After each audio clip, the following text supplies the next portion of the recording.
Oh, jeez, I'm trying to get the.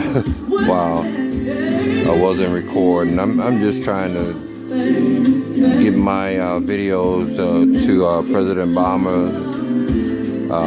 I know he's leaving the office, but man, if I could just get my license or be pardoned so I can defend myself, but that ain't really important. My license, so I can buy me a motorcycle and be like all the other vets riding to donate stuff. You know, I'm losing my spirit here in Phoenix. They're really bad to black vets up here. So, Mr. Obama, if you see any of these videos, please, I know you're a very important person, but they're about to kill me, man.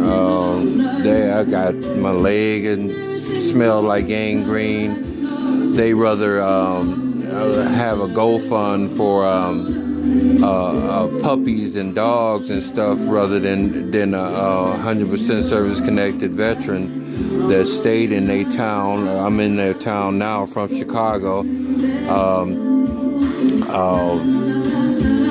They rather have a GoFund for that puppy with the uncurable disease than to help a black vet that's been crying out since Sharon Hellman in the VA.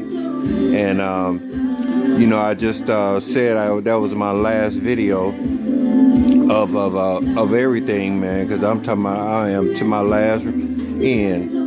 But I'm just gonna finish my life circle and go back to El Paso. Beaumont Hospital has always been good, and more or less when you got a hospital on base and stuff, you know, you got better service and stuff.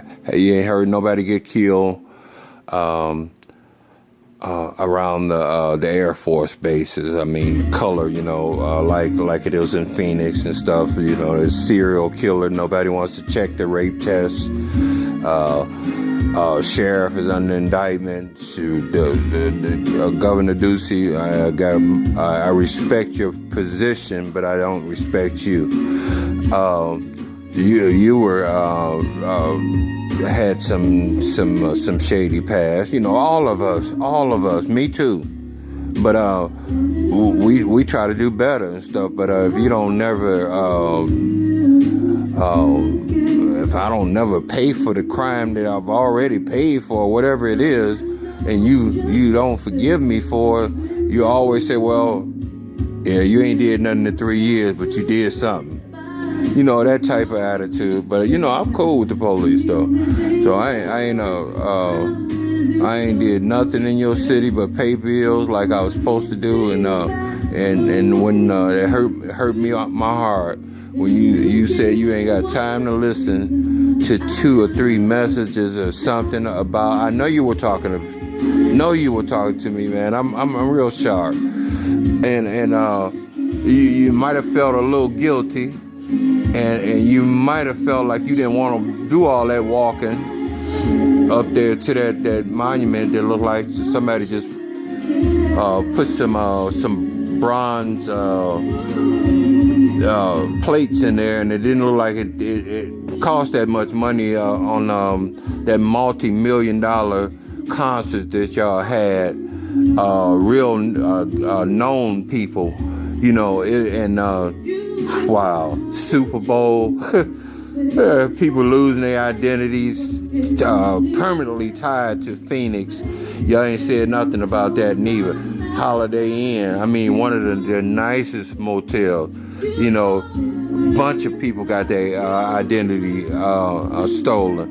Mr. Obama, if you ever hear this tape, it is ridiculous in Phoenix. Ridiculous in Phoenix for a respectable black man like me that waited 3 years to get 3 things done to him in the VA hospital, and I done seen 4 or 5 directors go out of that place.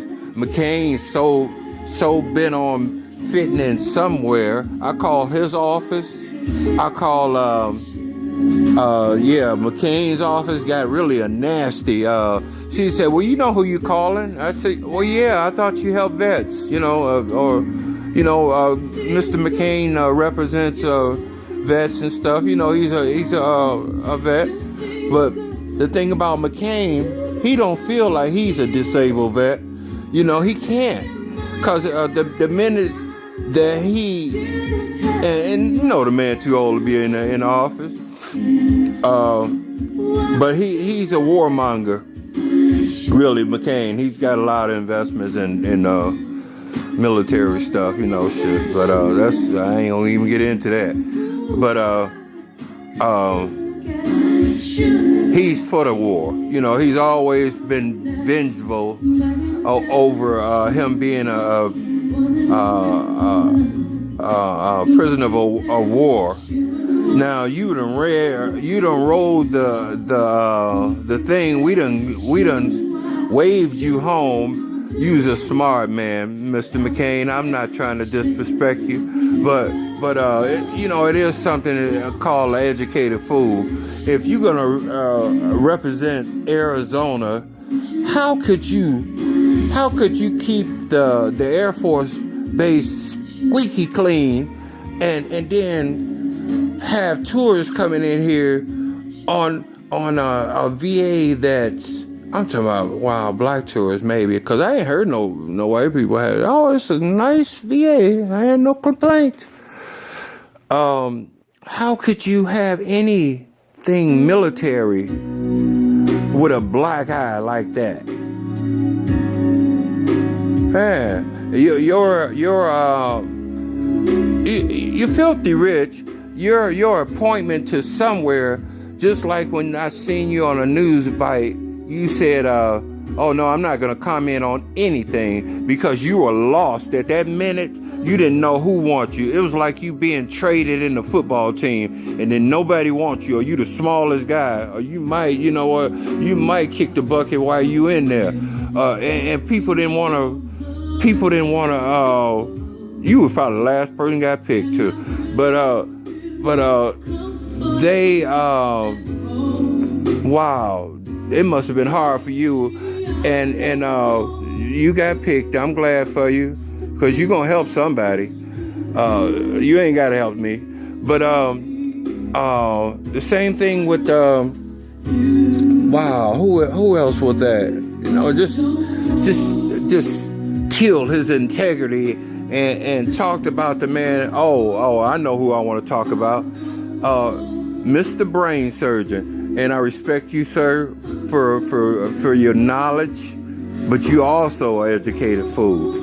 Because you, y'all should approve that marijuana, because now you got a lot of people on those opiates, and man, that's a whole different ball game. But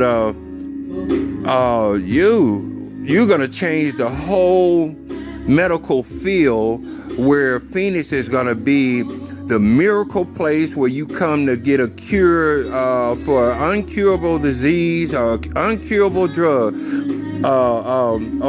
uncurable sickness. And we're not going to even be able to afford to even wash your car. None of us. We're going to have to go somewhere like Tucson, or y'all going to turn the VA into a county hospital or something. It might as well be. But man, I'm gonna go and get off of this. I said I wasn't gonna say nothing else. But man, it's just hard to sit back. Oh, I'm just gonna save my money, buy my bike, get it shipped to El Paso, y'all, and just kiss it. But it is so hard to sit back and not say nothing, And I don't see nobody saying nothing, and they don't supposed to. I'm supposed to say it, because like I said, I ain't scared of nobody. And I ain't no tough guy all the time, but I've been through a lot. I'm a good-hearted person. I wish I could find me a police girl. And I seen her. She came here on an unrelated call. Guy thought he was being heard on the phone or something. But she was so cute. She was blonde. She had to be 4'4". She was a Caucasian girl. I loved her.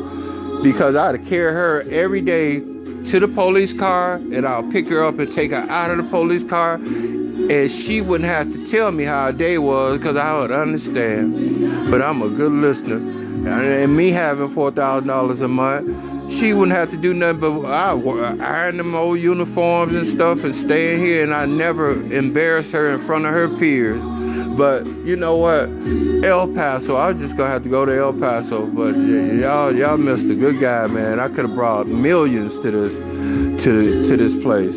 Oh, y'all might say billions now, but I ain't gonna get a big head. Millions. But that's it, man. Hopefully.